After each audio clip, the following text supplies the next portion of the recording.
Hi viewers, doctors kitchen and ব্লগের আজকের এপিসোডে আপনাদেরকে স্বাগত জানাচ্ছি। আপনাদের সাথে আছি আমি অধ্যাপক ডক্টর নাজরিন নাহার, ক্যান্সার রোগ নির্ণয় বিশেষজ্ঞ। তো আজকে আমি আমাদের খাবার দাবার যা হবে সেই মেনুটাই আপনাদেরকে করে দেখাচ্ছি। ছাদ বাগান থেকে যে পুঁই শাক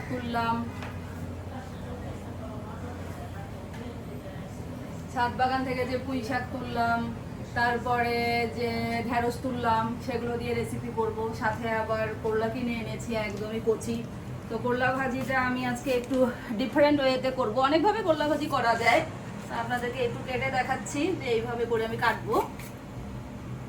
একদমই কচি বীজ, যেগুলোতে বীজ আছে বীজটা আমি ফেলে দেব। এগুলো একটু মোটা মোটা হবে, এইরকম একটু মোটা মোটা হবে। এটা মূলত আমার শ্বশুর বাসার রেসিপি, আমরা অনেক চিকন করে করি, সেটাও আমি একদিন দেখাবো আপনাদেরকে। করলাগুলো ভালো দিছে সৌজন্য রব্বা। কামালদের ওই যে মোহাম্মদপুর টাউনুল বাজার।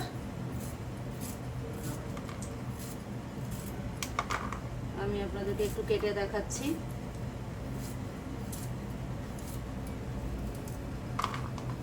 এগুলো ধুয়ে নিয়েছি আগেই, আর ধুবো না। দুই একটা যে পড়ে যাচ্ছে সেটা নিচের মেঝেও ক্লিন করে নিয়েছি বন্ধুরা, অসুবিধা নেই। যেগুলোই বিচি আছে সেগুলো আমি একবারেই ফেলে দেব। এর সঙ্গে আমি আলুও দেব। এখানে আলু এবং মাছও দেখা যাচ্ছে। হ্যাঁ, অনেক কিছু হবে। ওইদিকে দেখান, উপরে দেখাই নেন ততক্ষণ। পুঁই শাকগুলো যে গাছ থেকে হ্যাঁ, পারলাম। পুঁই শাকগুলো তো আমাদের ছাদের গাছের, খুবই অর্গানিক, এবং আমরা তো এগুলোতে একেবারেই কোনো কীটনাশক এবং কোনো সার, রাসায়নিক সার ইউজ করি না।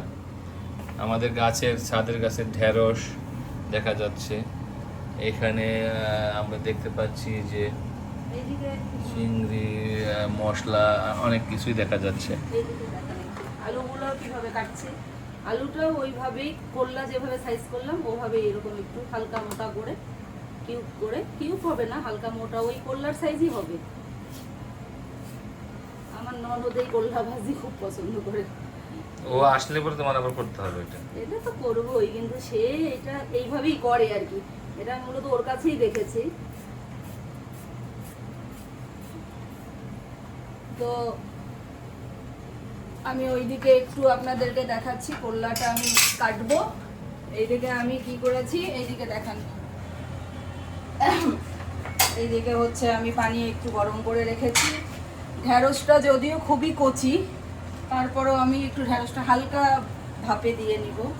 পানিটা না দিয়ে স্টিমারেও দেওয়া যায়। তো শুধু একটু আমি সিদ্ধ করে নিচ্ছি হালকা।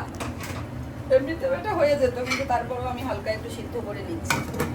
আর এইদিকে আর একটা রেসিপি করব, তার জন্য চিংড়ি মাছ একটু হলুদ দিয়ে মেখে ভেজে নিচ্ছি। চুলাটা কি জ্বালানো? হ্যাঁ, যাও কমে দিয়ে চাপ করে নাই, ঠিক আছে।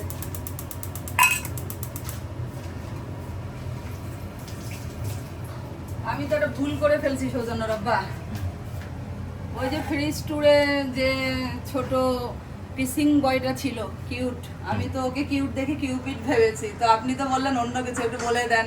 না, এটা আসলে হতেই পারে, দেখতে তো কিউপিডের মতোই, কিন্তু ও আসলে কিউপিড যেরকম মানুষের পছন্দের, বেলজিয়ামের মানুষের কাছেও তাদের ইতিহাসে এই পিসিং বয় অনেকটা প্রিয় এবং আদরের। এবং বেলজিয়ামের ইতিহাসে এই পিসিং বয়ের নানা ধরনের গল্প আছে।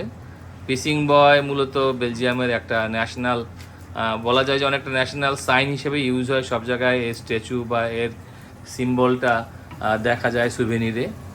একটা বাচ্চা হারিয়ে গিয়েছিল এবং শিশুদের প্রতি তাদের যে মমত্ববোধ ওই দেশের মানুষের, সেটাকে তুলে ধরার জন্য এই পিসিং বয়ের এই চিত্রটা। পরে নাকি যখন বাচ্চাটাকে খুঁজে পায় তখন নাকি গিয়ে দেখে যে ও ওই পিছু করছিল। যে অবস্থায় তাকে পাওয়া যায় তখন দেখা যাচ্ছে ওই অবস্থায় সে, পরে ওই ভাস্কর্যটা তারা করেছে। এবং আবার এরকমও আছে যে এই পিসিং বয় ওয়াজ এ মানে অ্যানসেস্টার, মানে ওখানকার যে রাজ পরিবারেরই একজন ছিল। হ্যাঁ, এখানে দেখাচ্ছেন না, কথা বলতে বলতে আবার ক্যামেরা ঘুরে গেছে। ক্যামেরা ঘুরে যায়। এই যে হালকা, এই যে একটু ভাজলে হয় কি, বেশি ভাজবো না কিন্তু, এই যে জাস্ট এইদিকে হালকা।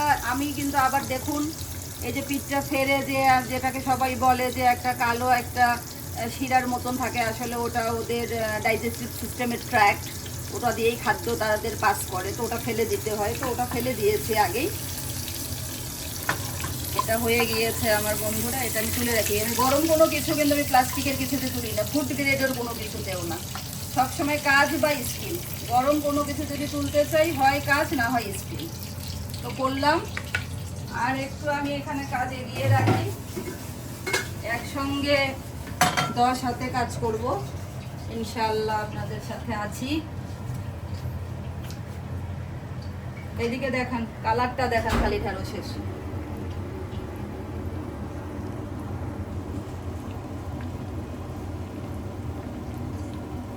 কি অবস্থা বলেন? মানে তো আসলে কি আমরা রেগুলার খুবই লাইট খাবারই খাই, তো সেই রান্নার রেসিপিগুলোই আপনাদের সাথে শেয়ার করব। ঢেঁড়সটা তুলে রেখে তারপরে আমি বাকি পর্বে যাচ্ছি।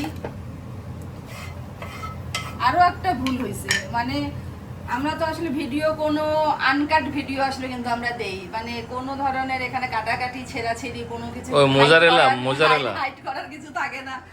তো আপনাদের ভাইয়া বা আঙ্কেল যে যেভাবে দেখছেন, তো উনি আমাকে বললো, আমি যখন চিজ দেখাচ্ছিলাম ডিপ ফ্রিজ থেকে, তো আমাকে বলছে মোজারেলা, আমি বলছি নো, এটা মোজারেলা না, এটা অন্য খাওয়ার চিজ। তো এখন আমি বারবার বলছিলাম মোজারেলা, পরে আমি নিজেই ভিডিওতে দেখি কি চিজের উপরেই মোজারেলা লেখা। তো আমি বললাম আপনি একটু বলেই দিতেন তখন। আসলে মোজারেলা ছিল একটা, আর একটা ছিল সেটআপ চিজ। তো আমার ঢেঁড়সটা হয়ে গিয়েছে, আমি বেশি বয়েল করব না।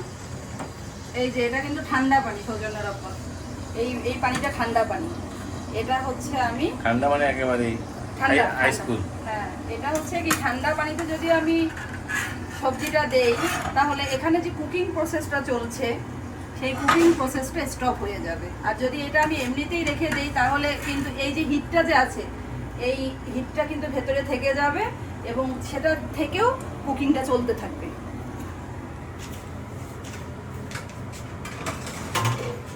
তো ভুল ভ্রান্তি, ইনফরমেশন গ্যাপ, অনেক কিছু হতেই পারে বন্ধুরা। আমি জানি যে আপনারা তো আমার বন্ধু হয়েই গিয়েছেন, তো আমাকে আপনারা ক্ষমা সুন্দর দৃষ্টিতে দেখবেন। আর আমি আগেই বলেছি, আমার উদ্দেশ্য হচ্ছে আপনাদেরকে একটু আনন্দ দেওয়া, বা একটু বোরিংনেস থেকে, একটু বোরনেস থেকে একটু আপনাদেরকে রিলিফ করা। তো ভুলভাল দেখলে কোনো কিছু খুব একটা ক্ষতি হবে না, যেটা আপনাদের হেলথের জন্য ক্ষতি হবে না সেই রকম কিছু নিশ্চিত যে আমি দেখাবোই না। আর বাকি কথাবার্তার তো একটু এরর থাকতেও পারে। তারপরে আমার হাজবেন্ড আরও একটা কমপ্লেন দিয়েছে, তখন বললো না আর এখন কথা। আমি যে বললাম যে ইলিশ মাছ, তারপরে মাওয়া, এইসব না থাকলে নিজেকে ফকির ফকির লাগে। তো উনি বললো যে এটা তুমি কি ওয়ার্ড ইউজ করলা। আমি তো আসলেও কোনো ধরনের নেগেটিভিটি থেকে কথাটা বলিনি। তো আমাকে আমার হাজবেন্ড বলেছে ওয়ার্ডটা হওয়া উচিত ছিল অসহায় বোধ করি, তো সেটাও আমি কারেকশন করে দিলাম। ছেলে কই গেছে? ছেলে চুল কাটতে গেছে। তো এটা একটু ভাজা হোক, 5-7 মিনিট সময় লাগবে। হালকা করে ব্রাউন করে ভেজেছি, বেশি আমি ভাজবো না। আর এইদিকে দেখান, এইদিকে দেখান, এটা দেখান। এদিকে আমি একটু তেল দিয়ে, একটু পেঁয়াজ দিয়ে, রসুন কুচি দিয়ে হালকা করে ভাজছি। এটা যে পুঁই শাকের একটা রেসিপি করব সেটা দেখানোর জন্য। ওটা হালকা হতে থাক। কোন দিকে যাচ্ছেন? এখানে একটু পানি অ্যাড করে দিলাম, হলুদ দিচ্ছি। এই হলুদ আর মরিচ নাকি সৌজন্যরা বা ব্যাংকক থেকে ইম্পোর্ট করে। কি করব, আমি যে বিপদে পড়ছি। আমার শাশুড়ি কালকে ব্রাহ্মণবাড়িয়া যাবে, কালকে গিয়ে হলুদ মরিচ ইনশাআল্লাহ আমি পাবো অনেক। ব্যাংকক থেকে ইম্পোর্ট করে? হ্যাঁ, বললো তো ওরা, মানে ইউনিমার্টে। কিন্তু আমার কাছে এটা দিয়ে রান্না করে ভালো লাগছে। যদিও আমি রেগুলার দেশিটাই ইউজ করি, কিন্তু অথেন্টিক তো আর কোথাও পাচ্ছি না, যেহেতু আমার শাশুড়ির সাপ্লাইটা আমি বললাম আপনাদেরকে যে মাঝখানে পাইনি। মোহাম্মদপুর টাউনহল বাজার থেকে কয়েকদিন কিনেছি, ভালো ছিল, পরে সেটা আর তারা দিতে পারছে না। ছেলে কোথায় গেছে বললেন না?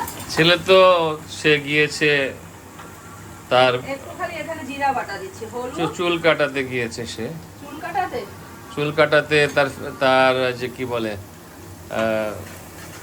তার শিং মাছ আমার হাজবেন্ডের একটা প্রিয় রেসিপি করছি। এই যে শিং মাছ একদম ধুয়ে আমার বানু বউ আমার জন্য ক্লিয়ার করে রেখেছে।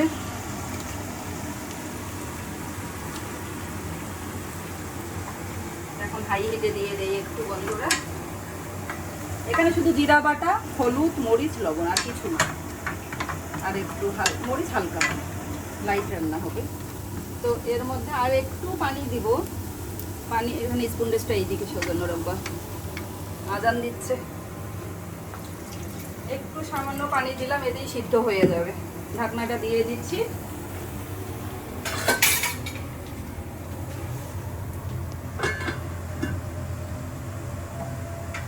আর এখানে আমি পুঁই শাকটা দিব একটু হালকা ভাজা হয়ে গেলেই। তো এটা 4-5 মিনিট লাগবে সময়, 4-5 মিনিট লাগবে। এইদিকে দেখেন, এইদিকে দেখেন। এখানে এই যে আমার দেখুন রসুন আর পেঁয়াজটা একটু হালকা ব্রাউন হয়েছে। আমি এখানে একটু পাঁচফোড়ন দিয়ে দিলাম বন্ধুরা। পাঁচফোড়ন দেওয়ার পরে এখানে সামান্য একটু পানি দিব, একটু ভাজা হোক আগে। পোড়া লাগানো যাবে না, তিতা হয়ে যাবে তাহলে। সামান্য একটু পানি দিয়ে দিলাম, দিয়ে দিচ্ছি এখানে। এগুলো খুলেই রাখি, বারবার খোলা ঝামেলা। খুলে রাখাই তো ভালো। হ্যাঁ, একটু হলুদ দিই। হলুদ না দিলে কি হয় ভাই? হলুদ তো কোনো কাজে লাগে না। আরে হলুদের তো অনেক পুষ্টিগুণ আছে, কি বলেন? হলুদ তো অনেক অ্যান্টিঅক্সিডেন্ট আছে হলুদের মধ্যে, ভিটামিনস আছে, কি বলেন? এখানে আমি কোনো শুকনো মরিচ দিব না, 2টা কাঁচা মরিচ দিলাম, নাও দিতে পারেন, এটা আপনাদের ইচ্ছা। একটু সামান্য জিরা বাটা দিব।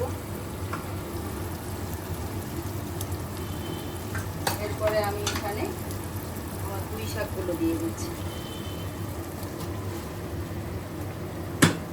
পরে দেবো কিন্তু না, পুঁই শাকগুলো দেখছেন খুব ভালো।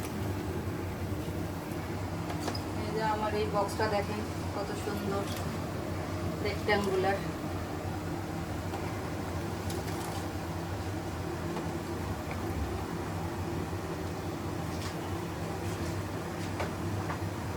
তার সৌজন্য রব্বা, আপনার শ্বশুরকে নিয়ে কিছু বলেন, একটু কথা শুনি, কথা তো বোরিং হয়ে যায় না হলে রান্না করতে করতে। তাই না, আমার শ্বশুর তো এই রান্না দেখলে খুবই পছন্দ করতো এবং উনি খেতেও পছন্দ করতো, মানুষকে খাওয়াতেও পছন্দ করতো। আর উনি সবসময় এ ধরনের লাইট খাবার খুবই পছন্দ করতো। আমার বাবাও এই ধরনের লাইট খাবার খুব পছন্দ করতো, যদিও তিনি মাঝে মধ্যে কাবাব খেতে পছন্দ করতেন, কিন্তু রেগুলার ওনার পছন্দের খাবার ছিল শাক সবজি মাছ, এই ধরনের লাইট খাবার। সবচেয়ে কি বেশি পছন্দ করতো আব্বা, মানে আমার শ্বশুর? উনি ফিশ, নানা ধরনের মাছের নানা ধরনের ভ্যারাইটি পছন্দ করতেন। মাছের তরকারি, মাছ এবং ভেজিটেবল উনি খুব পছন্দ করতেন। এবং আমার শ্বশুর মানে ডক্টর নাজদিনের বাবা, তিনিও এই লাইট খাবার, দেশি খাবার খুব পছন্দ করতেন এবং খুব আনন্দের সাথে খেতেন। এবং এই ধরনের মানুষকে খাওয়াতে পারার মধ্যে একটা আনন্দ আছে, কারণ তারা খাওয়ার সময় যে রিভিউ দেয়, যে অ্যানালিসিস করে, যে কমেন্ট করে, সেটা থেকে অনেক কিছু শেখার ব্যাপার আছে, নিজেকে কারেক্ট করা যায়। এবং একটা এক ধরনের লার্নিং হয় ওনারা খাওয়ার সময় যে রিভিউ দেন, সেই রিভিউ থেকে। তো এখানে সামান্য আর একটু পানি দিয়ে দেই, দিয়ে 5 মিনিট ওয়েট করি।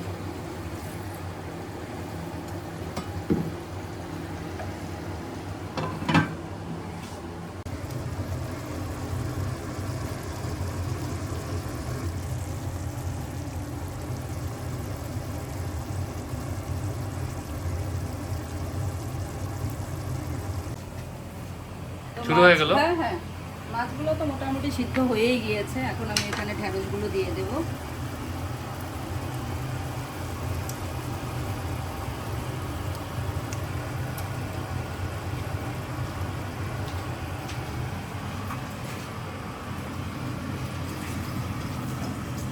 চিংড়িগুলো দেখতে বেশ ভালোই লাগছে।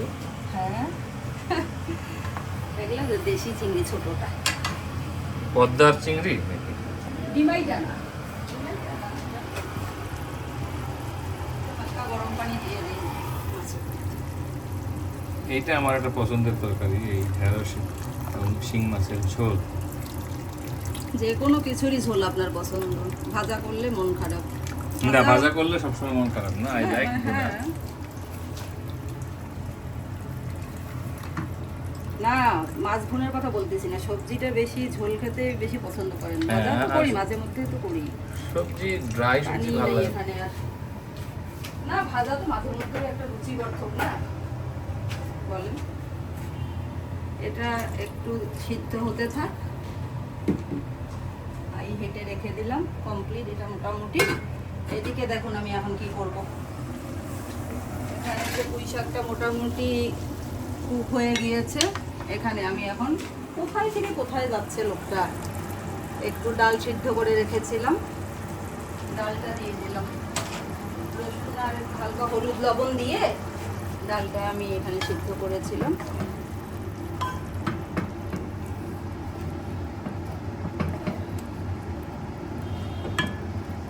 জাস্ট একটু আর পানি দিব না, একটু জাস্ট হালকা মাখা মাখা হবে। ভাই এখনই তো খাইতে মন চাচ্ছে আমার। খেয়ে দেখেন কি অবস্থা। গুড। একবার দিছি ভাই, নেন আরেকবার নেন।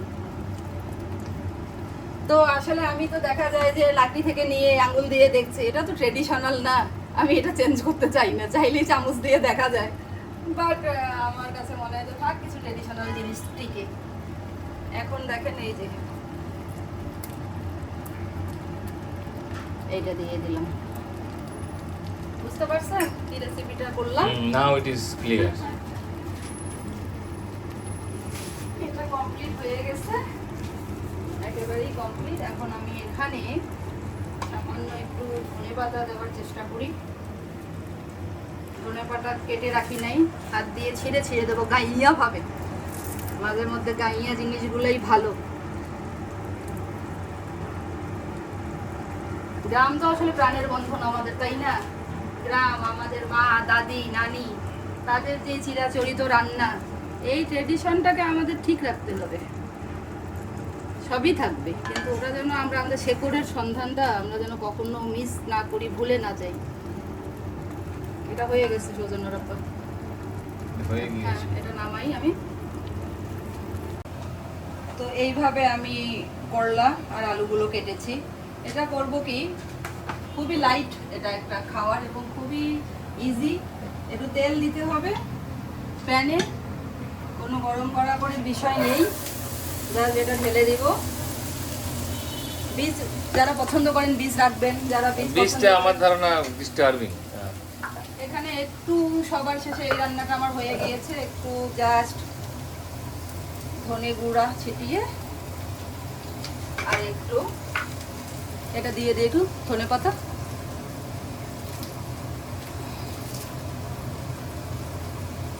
এই রান্না একদম কমপ্লিট। জাস্ট শুধু 2 মিনিট হোক। আর এখানে দেখুন, এখানে কিচ্ছু না, শুধু জাস্ট একটু হলুদ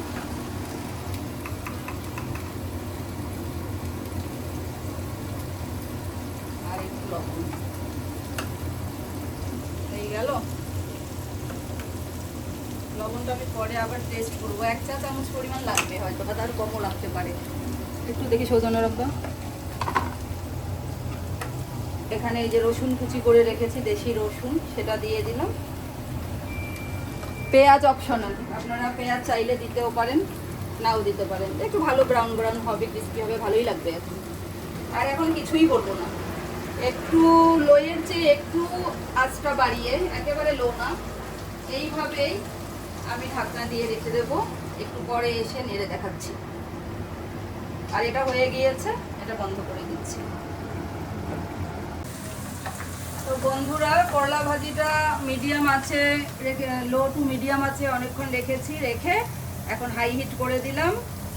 হাই হিটে এখন এটা একটু সময় ভাজবো, একটু হালকা লাল লাল কিছু হবে, কিছু সবুজ সবুজ থাকবে। আমার এই রান্না করতে করতে ছোটবেলার একটা গল্প মনে পড়ে গেল সৌজন্য রাব্বা। কি? আমার যে ডাক্তার ভাই, আচ্ছা আমি আমাদের ভাই বোনদের নামগুলো বলি। হ্যাঁ বলো। এটা হতে হতে তো আমার আব্বা তো বাংলার অধ্যাপক ছিলেন, বাংলায় উনি অনার্স মাস্টার্স করেছিলেন। সেই 1965-এর মাস্টার্স আমার বাবা। তো রবীন্দ্র সাহিত্য স্বভাবতই তার খুবই পছন্দের একটা বিষয় ছিল। তো আমাদের কিন্তু 5 ভাই বোনের নাম উনি ডাক নাম যেটা নিকনেম বাংলা নাম রেখেছেন। বাংলা নাম রেখেছেন। তো আমার বড় বোনের নাম সঞ্চিতা, তারপরে বড় ভাইয়া তার নাম হচ্ছে সঞ্চয়, তারপরে আমার আর একজন ভাই চিটাগাঙে যিনি ডাক্তার, ওর নাম হচ্ছে সন্ধান, আমি হচ্ছি সমাপ্তি। তো সমাপ্তি বলার সাথে সাথেই তো সবাই বলে যে তুমি শেষ নাকি, সমাপ্তি কেন? আসলে শেষই ছিলাম। তো তারপরে আমার আরেকটা ছোট ভাই হয় আমার 3 বছর পরে। তো এখন তার নাম কি রাখবে আমার বাবা? তো তার নাম আমার বাবা রেখে দিল সংযোগ। সংযোগ, সমাপ্তি হয়নি, আবার আমার ছোট ভাই এসে যুক্ত হয়েছে, যোগ সাধন করেছে, সেই জন্য হয়ে গেল সংযোগ। তো যাই হোক, সন্ধান ভাইয়া, আমরা 4 ভাই বোনই ডাক্তার। বড় ভাইয়া জাহাঙ্গীরনগর ভার্সিটি থেকে মাস্টার্স করে নিজের বিজনেস করছে। তো ছোটবেলায় আমাদের কো এডুকেশন ছিল, মানে ভাইয়ার স্কুলেই আমি পড়তাম। তো ভাইয়া তো আমার চেয়ে 2 বছরের বড়। তো ও আমার 1 ক্লাস 2 ক্লাস উপরে পড়ে, তো আমি প্রথম স্কুলে ভর্তি হয়েছি। তো আমরা দুজন স্কুলে গিয়েছি। এখন স্কুলে গিয়েছি আমি মনে হয় ছোট 1 আর ভাইয়া 2-এ পড়ে। তো ক্লাস শেষ, ছুটি আসলে আমাদের। এখন ভাইয়া বলে কি ছুটি হয় নাই, এটা টিফিন। আসলে বড়দের যে আমরা দেখতাম যে 8টা 10টা ক্লাস হতো, মাঝখানে একটা টিফিন ব্রেক দিত, কিন্তু ছোটদের তো সেটা ছিল না। বলে কি এটা টিফিনের টাইম, চল আমরা বাসা থেকে কিছু খেয়ে আসি। তারপরে 2 ভাই বোন বই রেখে তো আমরা চলে গিয়েছি বাসায় খেয়ে দিয়ে তো এসে দেখি তালা তো বন্ধ, স্কুল তো বন্ধ হয়ে গিয়েছে, রুম তো বন্ধ। এখন এইটা তো কোনো সমস্যা ছিল না, সমস্যা হচ্ছে বই খাতা ছাড়া। তো আমাদের একজন শিক্ষক ছিলেন, আমার এই শিক্ষকের গল্প আমরা বলবো, মানে উনি যে কীরকম শিক্ষক ওনার কথা আমি একদিন বলবো। তো স্যারের কাছে যে পড়বো বিকালবেলা, বই খাতা তো হলো স্কুলে আটকা। স্যার তো একটা লম্বা এরকম একটা স্টিলের বেড ছিল, এখন মারামারি নিষিদ্ধ, সেটা নিয়ে কথা বলবো না, কোনো সময় হলে বলবো। কিন্তু আমরা তো খেয়েছি হাঁটুর মধ্যে, গিরার মধ্যে 2-1টা বাড়ি। তো আমি মনে করি সেটা আমাদের জন্য আশীর্বাদই ছিল। তো স্যারের ভয়ে তো আমরা কান্নাকাটি। পরে যে ওখানকার যে এমএলএসএস ছিলেন, তিনি আবার পাশেই থাকতেন, তাকে গিয়ে বলে ধরে তারপরে রিকোয়েস্ট করে। তোমার মা যে ওই স্কুলের টিচার ছিল সেটাও বলো। না, ওটা হচ্ছে আম্মা তো আমার direct teacher, SS high school, যেটা আমার নানার নামে যে স্কুলটা, আমি ওই স্কুলে ভাইয়ার সাথে কিছুদিন পড়েছি। আচ্ছা আচ্ছা, জুয়েল ভাই এখন যেটা তোমার কাজিন, এখন এটা হেডমাস্টার। টিফিনের কাণ্ড আমি ভুলবো না। অনেক গল্প আছে বন্ধুরা, অনেক গল্প। আমার ভাইয়া, এই সন্ধান ভাইয়া যে ডক্টর রেদওয়ান, যে সে তো আমাদের একটা ছোটোখাটো পারিবারিক বিজনেস ছিল। তো সেই ছাত্র থাকা অবস্থায় এটার কিছু টেক কেয়ার করতো। তো মাঝে মধ্যে তার কাছে 5 টাকা 10 টাকা উদ্বৃত্ত থাকতো। তো যেদিনই এরকম একটু উদ্বৃত্ত থাকতো, আমাদের ছোট 2 ভাই বোনকে নিয়ে, আমাকে এবং সংযোগকে নিয়ে, সে সামনেই একটা রেস্টুরেন্ট আছে, তো সেই রেস্টুরেন্ট মানে হোটেল সোজা কথা।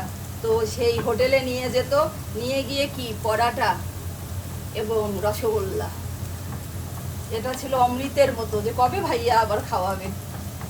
তো দেখুন বন্ধুরা, আমার ভাজাটা হয়ে গিয়েছে, দেখান একটু কাছে এসে, ভালো করে দেখা যাচ্ছে? ঠিক আছে না? এই যে ব্রাউন ব্রাউন হয়ে গিয়েছে। এখন আমি একটা কথা বলি, যে এটা কিন্তু এই চুলা থাকা অবস্থায় এরকম করে কাট করেই তুলে ফেলতে হবে, তাহলে কি কোনো তেল আর এখানে সোক হবে না। আমি এটা তুলে ফেলছি, পুরো তেলটাই, তাহলে পুরো জিনিসটা আছে, তেলটা পুরাই নিচে থেকে যায়। আর যদি একটু ঠান্ডা হয় তাহলে এটা একটু সাবধানে তুলতে হবে। এটা কি তেল ইউজ হয়েছে? ব্যাক করতেছি। কি বললেন তেলের কথা সৌজন্য আপা? তেলটা কি তেল ইউজ হয়েছে এটা? তেল তো সরিষার তেল না গো, না, সানফ্লাওয়ার। সরিষার তেল দিয়ে আসলে আমি খুব বেশি রান্না করি না, যেগুলো তো রান্নার রেসিপি লাগে সেটাই আসলে করি। এই ফোনটা বন্ধ কর, দূরে যা, পরে ধরতেছি, আমি ব্যাক করতেছি। তো হয়ে গেল আমার করলা ভাজি, তো চলুন এভাবেই চলুন, আমি টেবিলের সামনে যাই একবারে দেখান। চলেন সামনে টেবিলে যান। তো বন্ধুরা দেখুন কত সহজে আমি একেবারে তিনটা দুর্দান্ত মোটামুটি রেসিপি করে ফেললাম। শিং মাছ দিয়ে ঢেঁড়স, পুঁই শাক দিয়ে ডাল এবং চিংড়ি এবং আলু রসুন দিয়ে করলা ভাজি। তো বন্ধুরা সবাই খুব খুব এনজয় করবেন, রান্না হবে, গল্প হবে, অনেক কিছুই শেয়ার হবে, মনটাকে ভালো রাখবেন, খুব খুব ভালো থাকবেন। আল্লাহ হাফেজ।